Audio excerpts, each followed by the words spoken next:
अस्सलाम वालेकुम, मेरा नाम मोहम्मद फिजान अली है। तुम देखने पे मेरा यूट्यूब चैनल अली हैदर। आज मेरा पहला व्लॉग है ते इस मैं अपना खाली तारुफ खाली करावना ते ए जरा मेरा गाना पे आई वे मेरा बचपन संगी।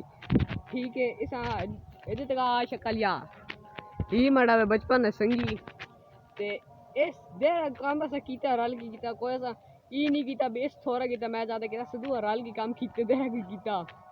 ठीक है, ई मुसीबत मेरे नाल है, खुशी हमी मेरे नाल है ते ओ मेरा भाई और वाने पाए तो नज़र नहीं आना पा।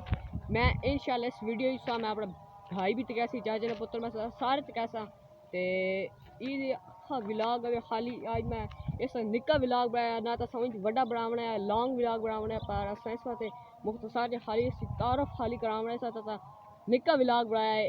ठीक है, ते अगो बस अगले व्लॉग वत हो अच्छे अच्छे व्लॉग बना के दिसा ते इस वास्ते इधर पहले नवा व्लॉग पहला व्लॉग इस वास्ते तुसी ते चैनल लाइक सब्सक्राइब फॉलो करो।